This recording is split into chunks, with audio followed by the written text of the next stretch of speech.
Go. What's going on, everybody? Welcome to another episode of Off the Couch Boxing, your number one place to come for all things boxing and the fight game, along with my esteemed colleague, the Nicaraguan Nightmare, the Alexis Arguello puppet. I am your host, Rex Ruger. And I'm your other host, Frank Benjis, back with another episode. Backwoods, sponsor me. Wow. Yeah, please. We could use sponsors on here, man. And, Shout out Backwoods. Yeah. Smoke about a 5-pack a day. Obviously, a lot of herb is consumed. Consumed, which is why we can't get off the couch. So, yeah, anybody that would like to sponsor us, man, certainly feel free. And today, we got a guy joining us, man, who's certainly got a lot of history in the game.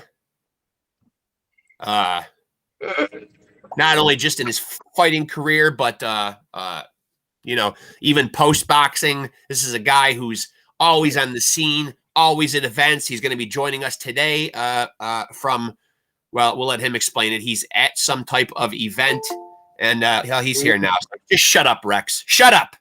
Shut up and let him in, goddammit. So we'll get him in here, man. Yeah, nobody cares about your banter. Yeah. That's probably true. Nobody does care. Nobody cares. Nobody cares, Craig. Nobody cares about my banter. They want to hear your banter. Tell them what you got, champ. Tell them what you got. Tell them what you got to sell it while they're still buying, right? Absolutely. You got to tell them the truth. And in honor of having you on here today, I wore my own International Boxing Hall of Fame cap because we are right in the backyard of the International Boxing Hall of Fame, right down the road. Right down Canastoga? We're right near there. Yep, we're right in upstate New York here, man. And first of all, man, tell us what's going on with the Indiana Boxing Hall of Fame, which you are the president of. Are you guys similar to the International Hall of Fame, in which you guys have inductees on a yearly basis? Absolutely. We've been doing it since 2018, and we've been going strong since 2018. We started the Indiana Boxing Hall of Fame for a guy named Marvin Johnson.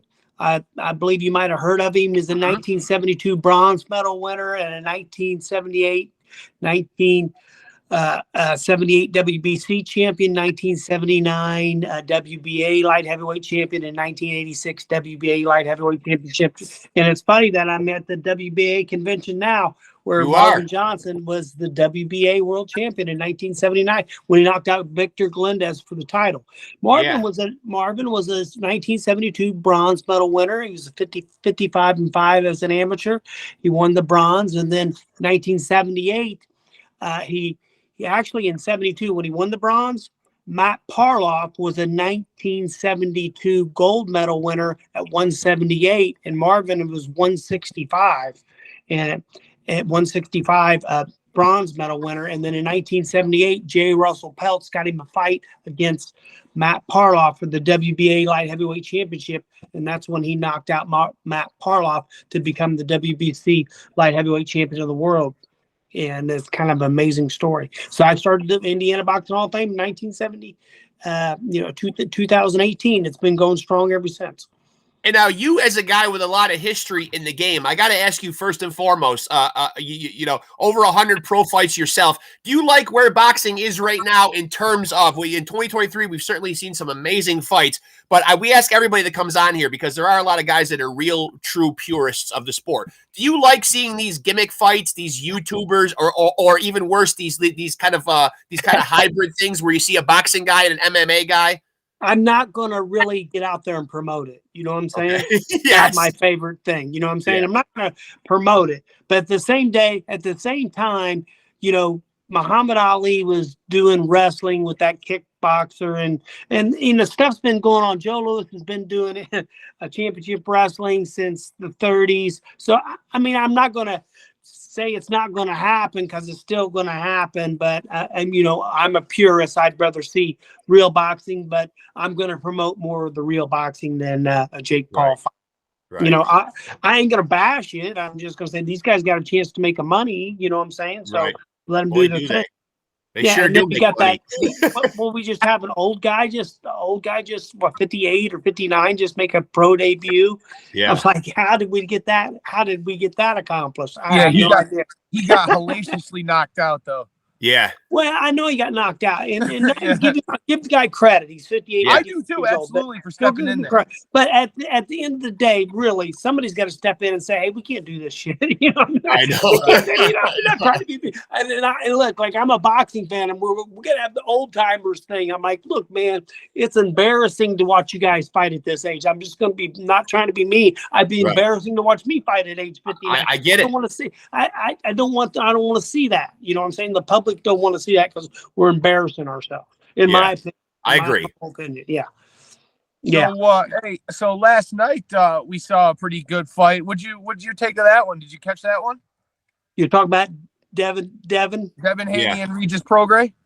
Devin Haney is a great fighter. He's here's another thing. There's the guy that's stepping up, fighting the best out there, and trying to make things happen. Yeah. Got to Thank God we're finally getting that. It seems like he's got credit. They're going, oh, well, he should fight the number 1 and number 2 and this and that. So, look, man, this is a business. Boxing's a business. At the end of the day, we're trying to maximize as much money as you can make in a fight.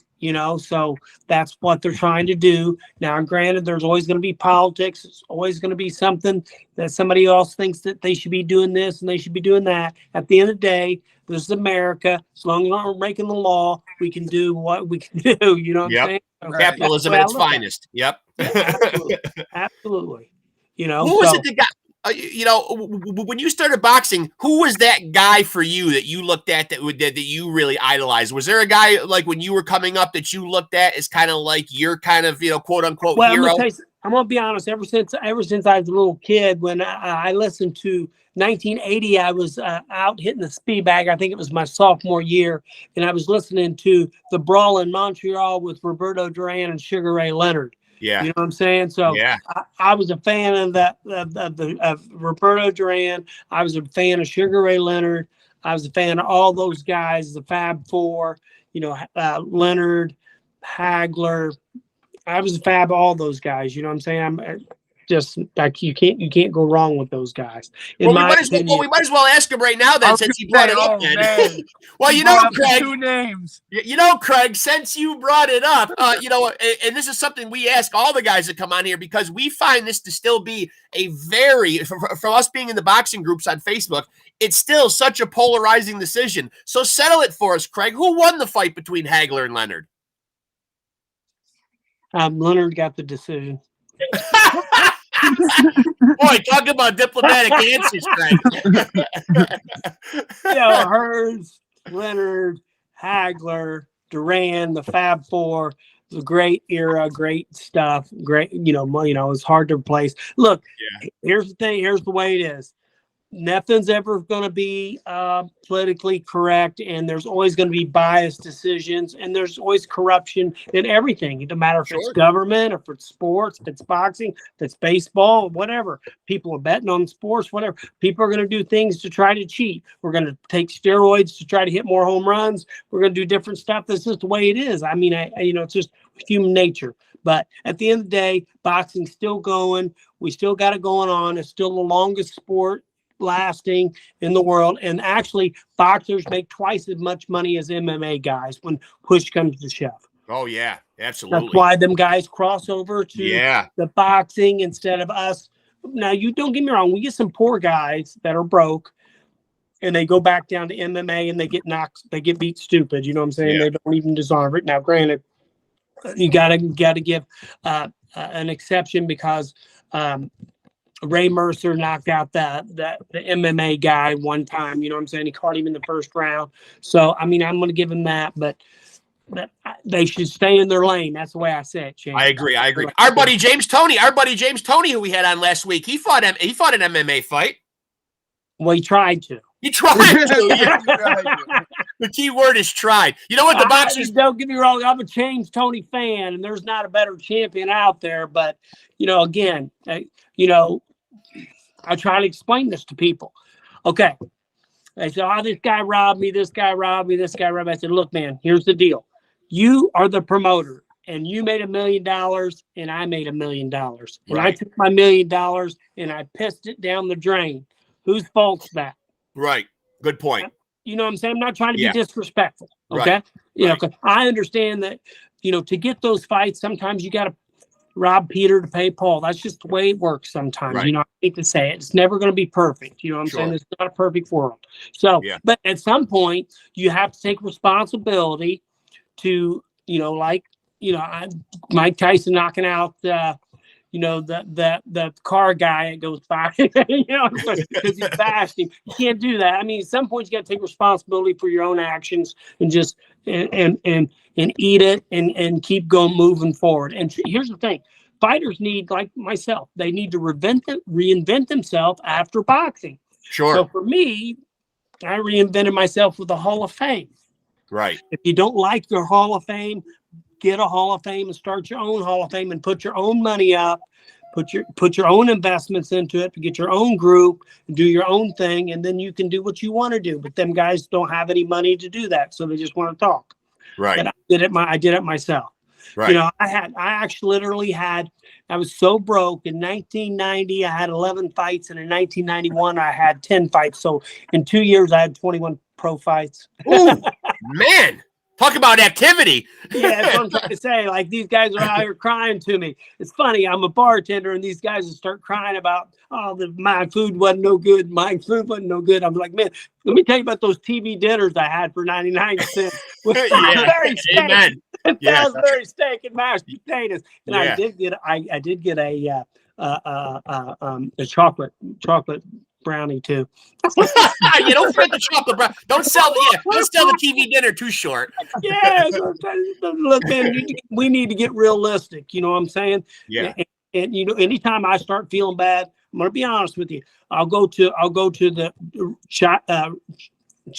Children's Riley Hospital, and I'll walk around there for about 10 minutes, and I'll see some of these kids that are disformed and having terrible issues, and I'm going, my life's pretty damn good, guys. I'm going to be honest with you. You know what I'm saying? Someone's always got it worse. Yeah, you got to keep it in perspective, in my opinion. Well said. Well said. I got to ask you though, because you're talking about, you know, guys saying they got robbed and this and that, but I feel like as far back as I can go, and talking about the Hagler-Leonard fight, even you said Leonard got the decision, and I agree with you. But one of those cards was very wrong, and I know we can agree there. And I would say that I feel like that's something that's never going to stop. No, like, what do you think about it? It's never going to stop. It's human nature. You know what I'm saying? It's just human nature. And what happens is it's called greed. It gets in the way of everything sometimes. And people are trying to get their own greed and grab their own stuff. And look, Leonard had did such a good performance that people were biased and giving the decisions on close rounds that maybe Hagler should have won. Yeah. You know what I'm saying? Yeah. That's the truth. And we saw Hagler. You know, let's be honest. I'm going to tell you right now. Did Marvin Hagler fight Sugar Ray Leonard like he fought Tommy Hearns? Absolutely not. No. That's what I'm trying to say. So all his insecurities come alive.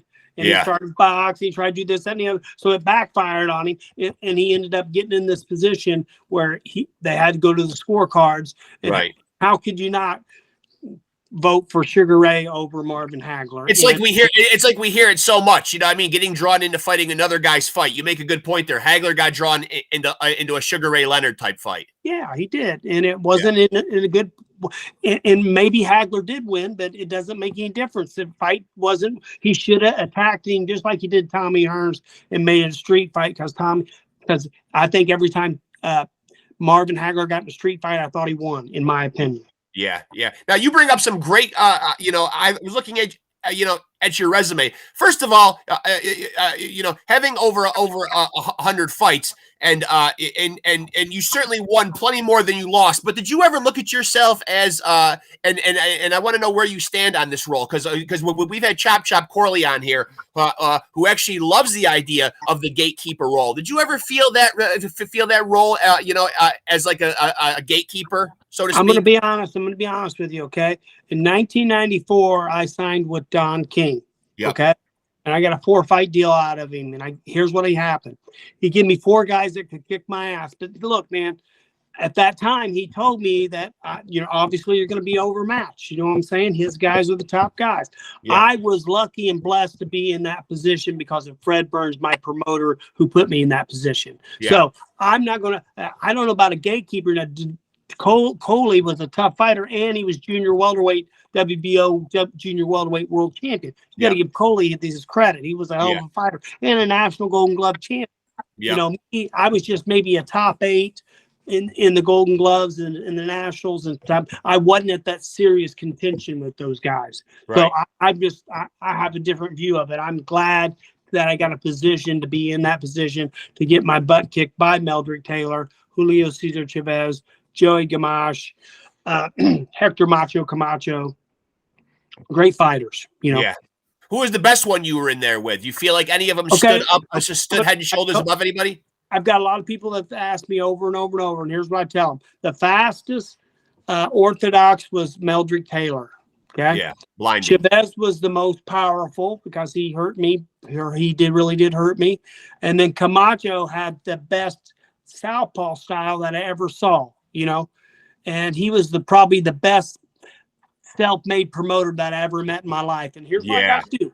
I got a chance to talk to him the second time when I fought him in 2003. So I got off the record. I got to ask him some things I wanted to ask him. Like, one, that Camacho chain you got on, how much did that cost you? He said $10,000. I said, okay, now we're talking real shit. Yeah. So what was the most money you ever made in your lifetime? He said, I made $1 million fighting Hector Camacho. I said, now we're being damn real. Okay. Yeah. Yeah. And third, I said, which one of those stupid outfits was the best that you liked? He said, Craig, I liked every one of those motherfuckers. Yeah. And I'll tell you what, you make a good point, because we had, Hector Jr. on here a couple weeks ago, and a lot of what he said really did resonate, because, you know, as far as like style and flamboyance and everything, Hector really did kind of like reinvent that, or kind of, invent that with the guys wearing like the outfits with a lot of pizzazz and a lot of flash. Yeah. Oh, the gladiator skirt over the shorts. Yeah. There you go. Yeah, amazing. Yeah. You know, but here's the deal. If you don't go out there and blow your own horn, who's really going to blow it for you? Right. You know what I'm saying? So that's why that was his point to me was, Craig, if you don't blow your own horn, who's going to blow it for you? You know what I'm saying? So, I mean, you got to give the guy credit. He was like I said, Muhammad Ali dress manager would have been fired by the time Camacho got done with him. Yeah. Now, obviously, as somebody who keeps a keen eye on the sport, are there any guys who are currently fighting right now that you particularly enjoy their performances, or that you keep a close eye on, or whose careers that you're following? Current guys. I'm a big Terrence Crawford fan. Okay. Yeah. And he's kind of modest and down to earth, and 40-0, 31, 32 knockouts, something like that. Amazing fighter out of Omaha, Nebraska, humble, hardworking, driven. So I don't, I like the flamboyant. I'll tell you what, I think Tyson Fury's a breath of fresh air to the boxing. You know, he gets out there and gets his Rocky outfit stuff. I like Tyson Fury. And there's other guys that can simulate, the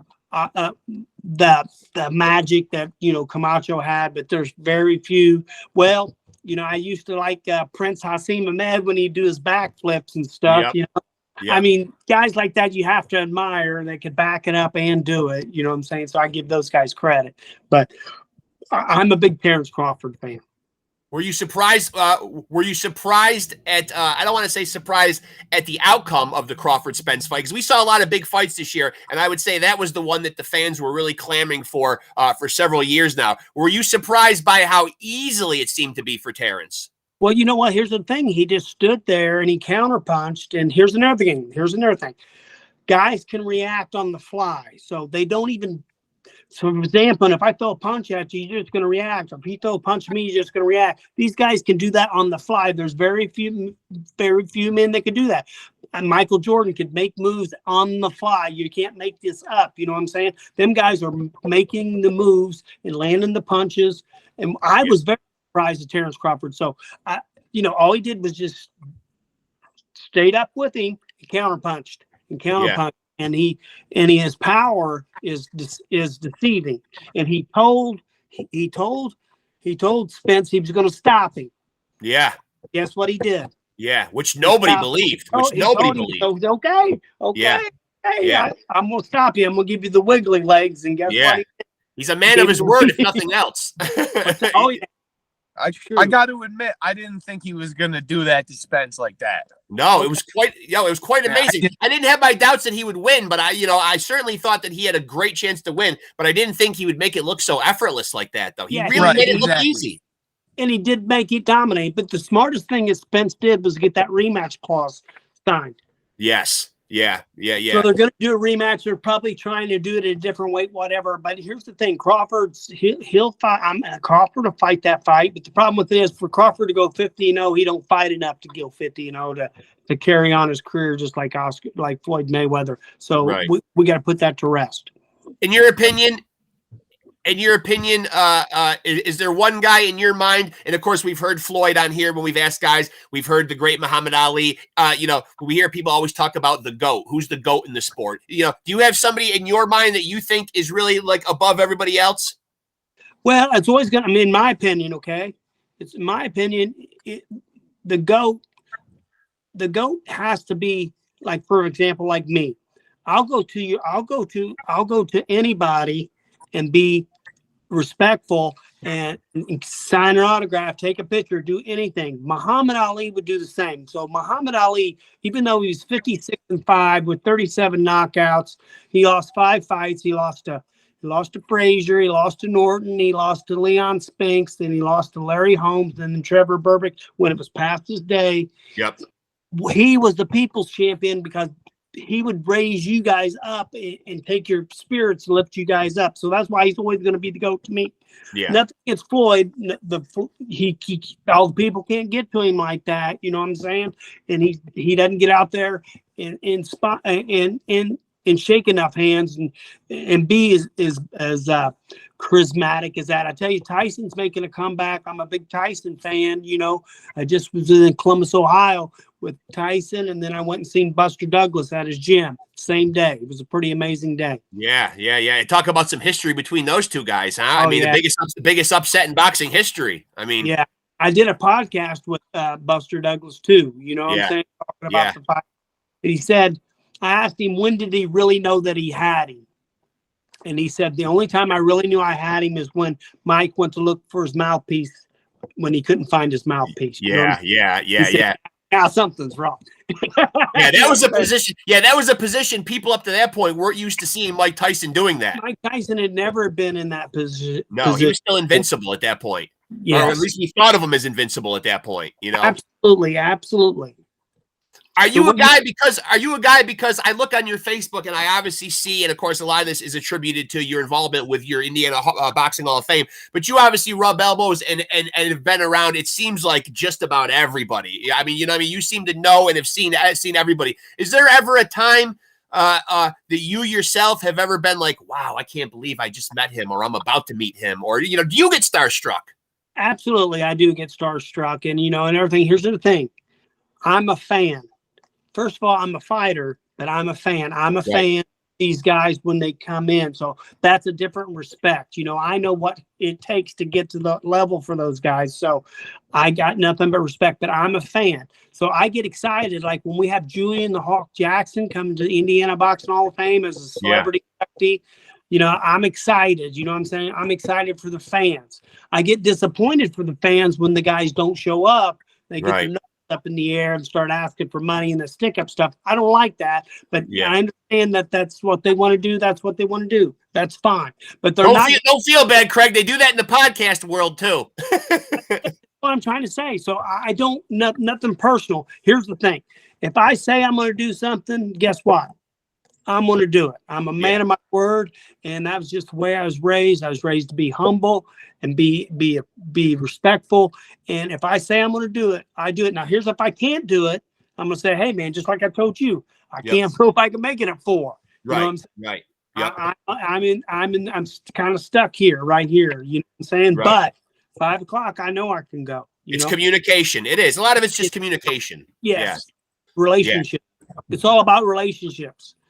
And respect for what you do, and for what he does and what that is, because all that does is bring viewers to the sport of boxing in a positive way.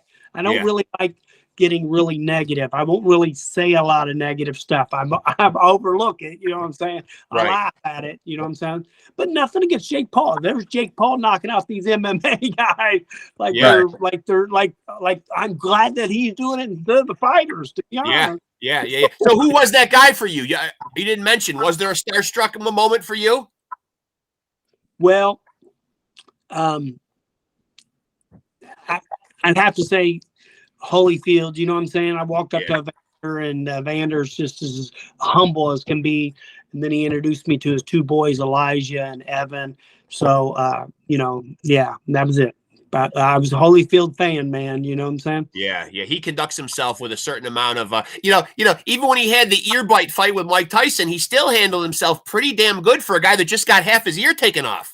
I got in the ring and I got to ask him a question, and that was a $1 million question. How did you feel when Mike Tyson bit your mother effing ear off? Yeah. First of all, I wanted to bite his damn ear off first. He said, then I found out that we made $23 million. Yeah. He said I had to calm down a little bit. You know what I'm saying? But he forgave him. He said they're good with each other now. Like, the relationship's really good. You know what I'm saying? Obviously, Mike Tyson respects him because he's a hell of a fighter, and had his number. And nothing against Mike Tyson or Vander Holyfield. There's always going to be skeptical on whether he did steroids or not, or that whole group did steroids or whatever. But at the end of the day, Vander Holyfield was a better fighter than Tyson when he got in the ring. Agreed. Yeah, agreed. Yeah, I mean, I think steroids in sports is kind of always going to be one of those things. Everyone just points the finger when they don't know. Like, a guy's just too good, and then they're like, "Oh, he did steroids." Of course. Yes. Yeah, but if you go in the research on the guys' names that popped up, you know what I'm saying, under that steroid era, you're like, oh, okay. So I didn't want to hear about boxing, to be honest with you. I don't even want to talk about it. I don't even talk about negative, you know what I'm saying? But when you see the names pop in, and I'm like, man, I don't know what really went on, because those guys really know what happened. You know what I'm saying? Right. One thing I will say is I was a Ken Griffey Jr. fan, and when his name was never mentioned, I was like, that's why he got so many injuries sometimes, and was a great ball player. Yeah, and ultimately got those injuries, and still is damn near at the top of that home run list. Absolutely. And his body never changed proportions really a lot. You got it. Played the game the right way. Now, because we live so close, and we've been to the Boxing Hall of Fame so much, we just got the announcement the other day who's being inducted here in the International Boxing Hall of Fame. Do you have any idea what the class for 2024 for Indiana is going to look like yet? I absolutely do. I got it right here. Here. I mean, got to ask. You asked it straight off the get go, so I can't remember exactly who's on it. But my top dog is Julian Jackson. Okay, deserved. The Hawk. Julian Jackson comes in. He brings immediate recognition to everybody in boxing, and that's when I was going to do my celebrity slash legend inductee. So what happens is, if we just take Indiana guys, we're going to be out of people quick. Sure. Yeah. And if you're a business guy and you're a smart guy, you want to open it up to everybody. Not only do you want to open it up to everybody, you want to go across the UK. I went to Puerto Rico and gave Felix Trinidad his award. His inductee. Okay.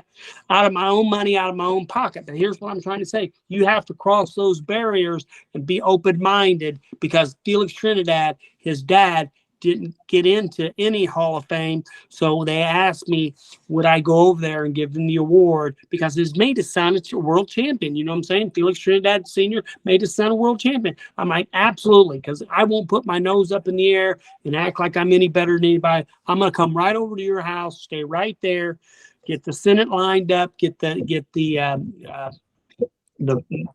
whoever, the president, all them guys lined up. We're coming over there, and I'm going to give you guys the Indiana Boxing Hall of Fame award. And it was an amazing 2 days.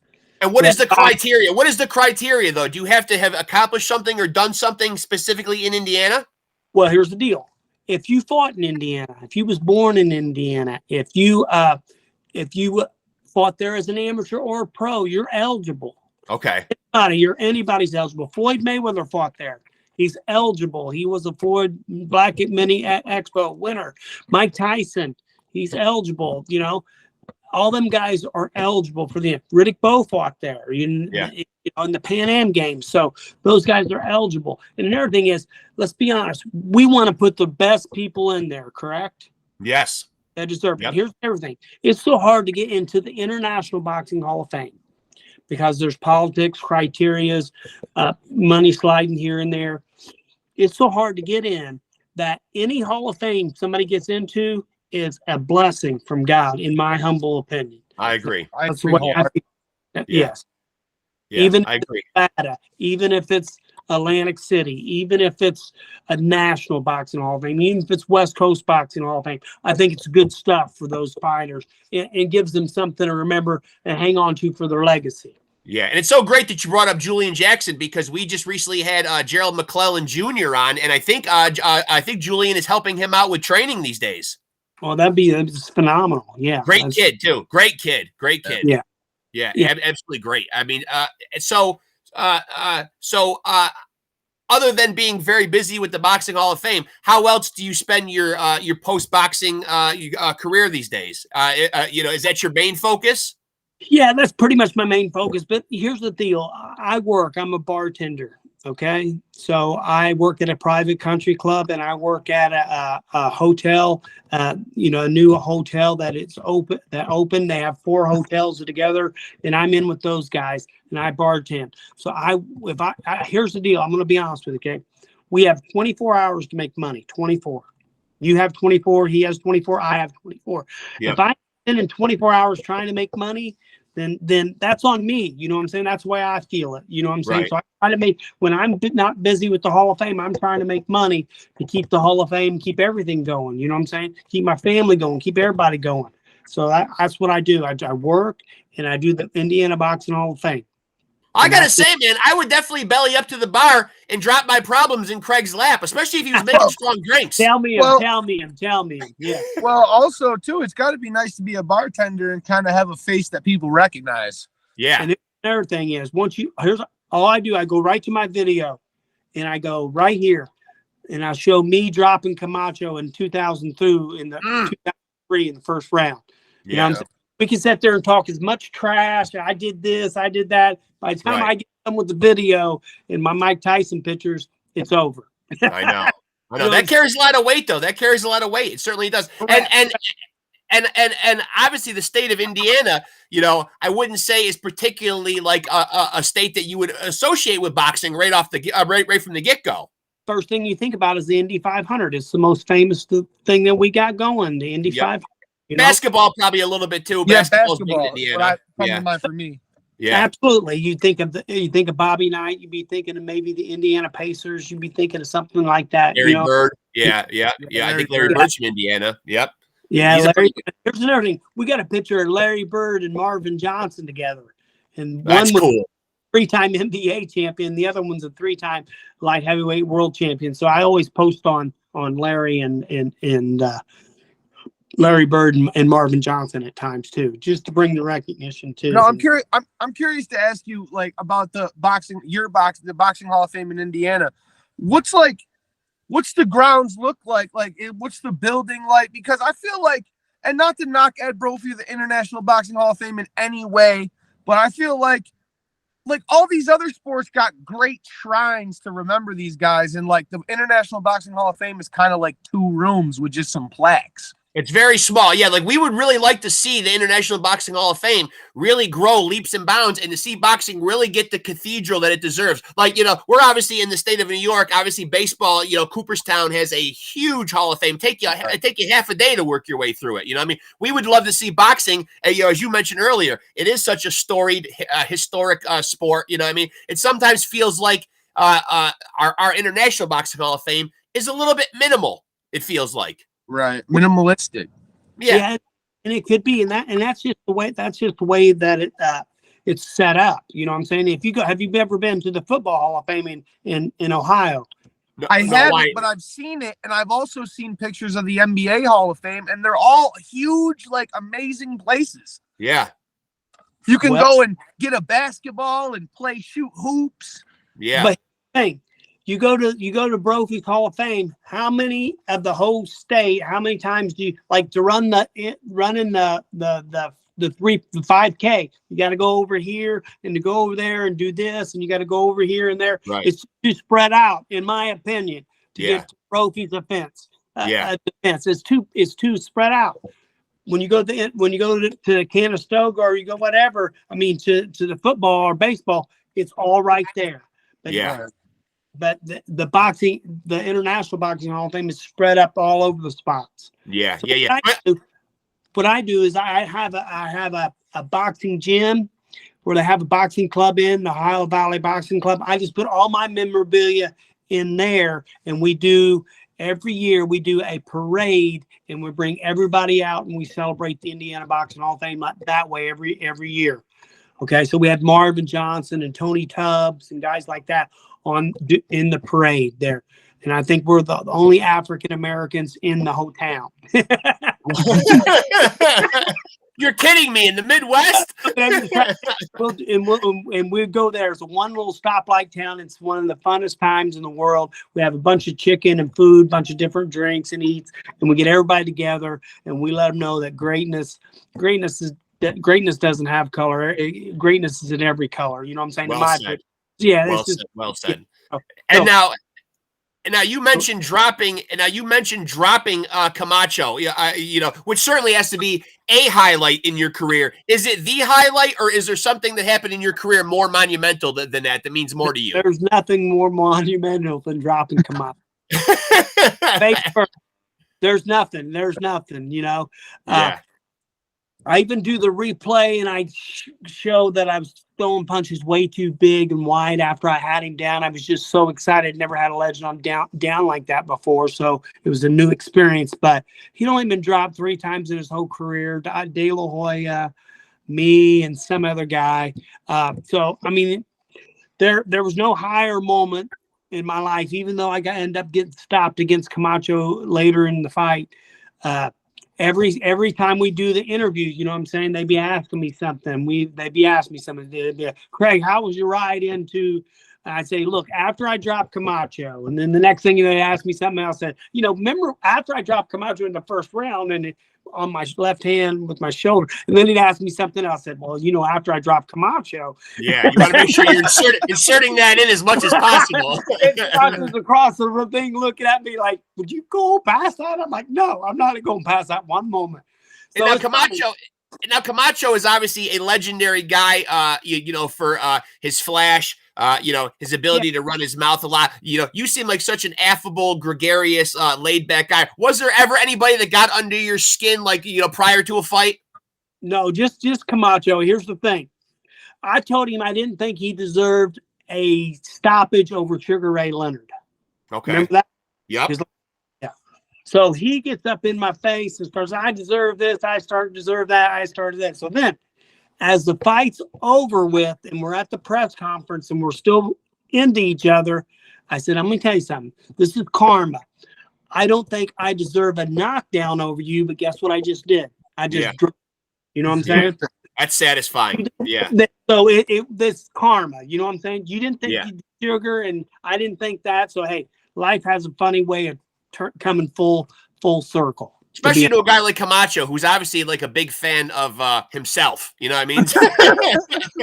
And I gotta say, in his defense, as much as I love James Toney, so is he. Because we had him on last week, and he couldn't stop raving about how great he is.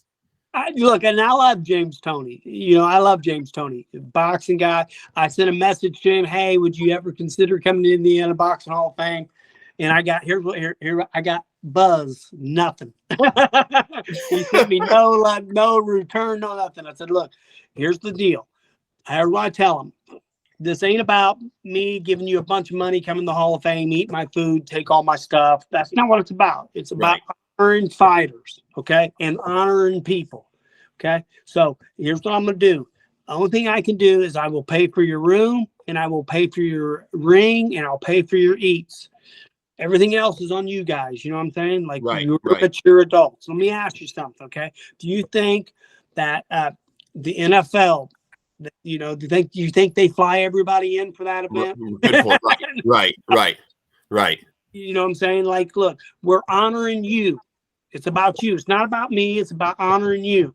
Right. And James Toney's a great fighter, and he deserves to be into every Hall of Fame. I think he got in about every Hall of Fame. So fine. I couldn't disagree with him. I couldn't find it in my heart to disagree with him. From 160 all the way up to heavyweight, pretty incredible.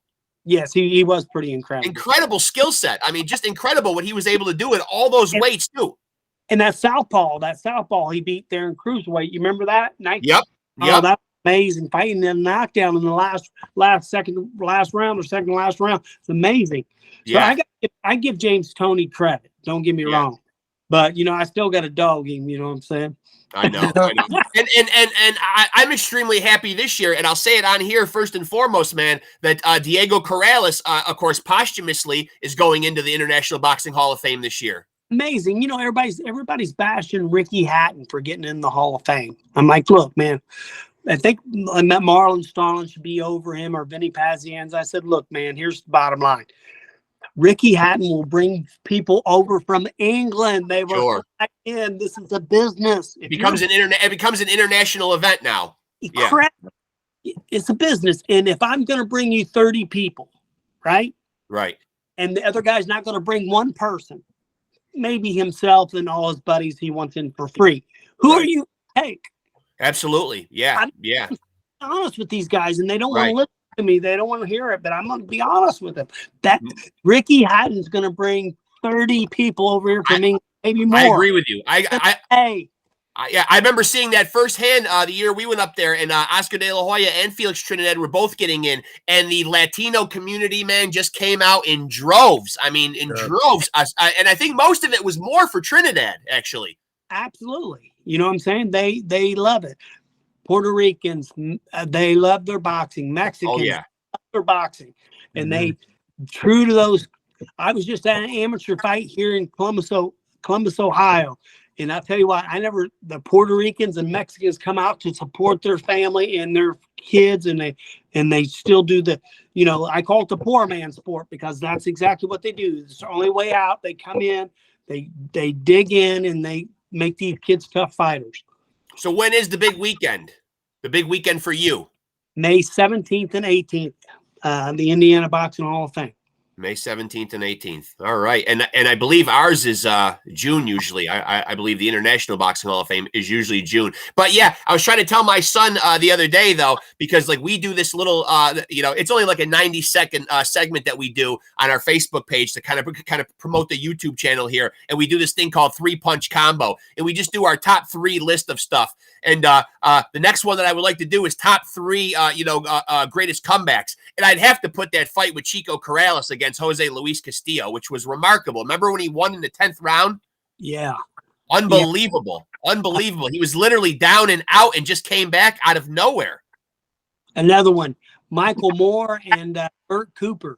Yeah. Another good. Yeah. Unbelievable. Yeah. There's just been so many great comebacks. I'm glad you mentioned that. Hey, thanks, Craig. I'm going to add that one to my list. There you go. And let me see what the last one would be. Well, the greatest round I ever watched in boxing, who do you think it was? Gaddy Ward? Gaddy Ward. Not round 9? No? Thomas Hearns and Hagler? Round 1. Yeah. A war. Hey, come on, man. Can you get him? Can you beat that? I figured it was going to be one of those two. I figured it had to be. Yeah. I could beat that. Now, Graham, nothing against Gaddy and nothing against Ward. I like both of those guys. You know what I'm saying? Great fighters, great guys. They're great action, you know what I'm saying? But from the highest level, Tommy Hearns and Marvin Hagler at that highest level, skill level, you can't touch that first round. Yeah. Well, listen, Craig, especially on short notice, right? And I know, as you mentioned, you're down in Florida, you're down at the WBA convention. We really can't thank you enough. We appreciate you coming on here and doing this with us. And hopefully we can get you to keep in touch and come on here again and do it again from time to time. We'd love to have you back. Absolutely. I would come back anytime you guys would invite me. We appreciate you so much. Yeah, you actually came through with the superhero cape on and saved the afternoon. Yeah, you did, because this one was about to be a bust. Our 4 o'clock time slot was originally supposed to be with actually Reggie Johnson, who actually had something come up, a family issue, through no fault of his own. Obviously, family should always come first or whatever. Right. So we had to reschedule him. And it was, we have a very short amount of time because of our work schedules to actually, kind of collect content. So our interview spots, are kind of all over the place. So yeah, we really appreciate you. And I know we've been talking back and forth about having you on here anyway, but you came through in the clutch hitting today, Craig. Yeah. Tell Reggie I grabbed the bat and hit a double. Okay. You did. Not a home run, but I just hit a double just to show you guys a hitter. Maybe an inside the Parker even. Yeah. But listen, Craig, triple. Yeah. We really appreciate you though, man, and enjoy your convention down there, and certainly best of luck with everything with Indiana Hall of Fame weekend. Look, you can tag me with Indiana Boxing Hall of Fame. You can tag me on Facebook. It's all about the fans. Absolutely. I couldn't agree with you more. We have the utmost respect for this sport, man. And unfortunately, it's not always that forgiving to the people, after their career ends, which there are people out there hopefully trying to rectify that and fix that, because, there should be more stuff in place for guys at the end of their career. Well, here, I'm going to be honest with you, okay? Is there a union in baseball? Yes. Is there a union in football? Yep. Is there a union in basketball? Of course. Yep. Is there a union in hockey? Yep. Is there a union in boxing? Unfortunately, no. And everything. We tried the union, the AAU boxing union. Yep. And what happens is it's such personal greed on both sides. It doesn't matter what we do, somebody's going to take the money. You know what I'm saying? Yep. Mm-hmm. Yeah, I agree with you. I agree. We got to do better. That's probably my one biggest gripe with boxing. And you see people like, Gerald McClellan, or like, I know there's some people doing some great stuff, on behalf of a lot of these guys who have fallen on hard times. Richard Colon. Yeah, right. Yeah. We see guys like that all the time. And I'm going to be honest with you, the WBA and the WBC and the IBF, they do pitch in, the WBO, but it's not their responsibility to take care of their family members. You know what I'm saying? Right. And everybody else when stuff goes to hell. Right. We got to take care of the fighters themselves, the guys that were in there entertaining us and giving us their blood, sweat, and tears. Those are the guys we got to be looking out for. Yeah. Amen. Well, we appreciate you, Craig. We really appreciate you so much, man. Have a good time down there in Florida. Not too good. Look, we're gonna have the WBA convention. I'm gonna go down there and tell them all, hey, we gotta have Frankie Martin rated higher. Yeah. And make sure that you tell all the guys that they need to start coming on Off the Couch Boxing. Please be our ambassador.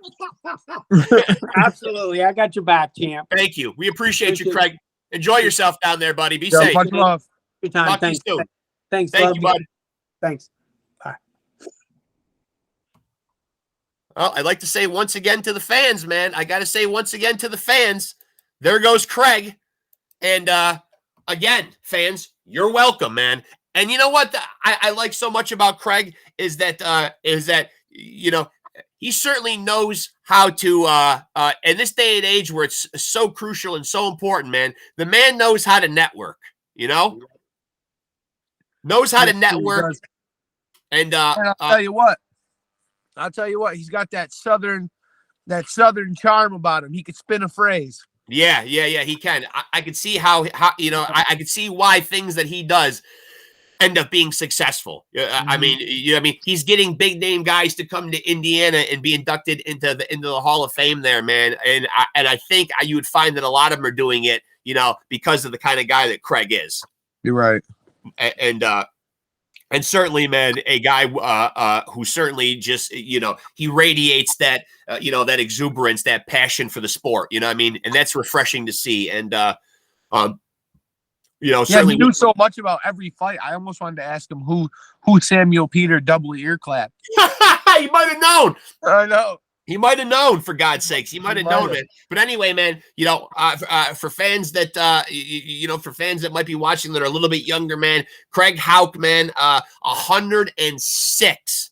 That's right. Let me clear my throat. 106 professional fights. You haven't even dreamed in your mind of 106 altercations in your life. That guy went in and fought 106 fights, was in there with Joey Camacho, Julio, Cesar, Chavez. When you share a ring with Julio, Cesar, Chavez, that says something. Meldrick Taylor, and of course, he graced us with stories about his epic bouts with Hector Macho Camacho, who he dropped on his face once, which, hey, I'd be going around tooting my own horn about that too. Believe that. Absolutely. Yeah. I mean, without a doubt, man.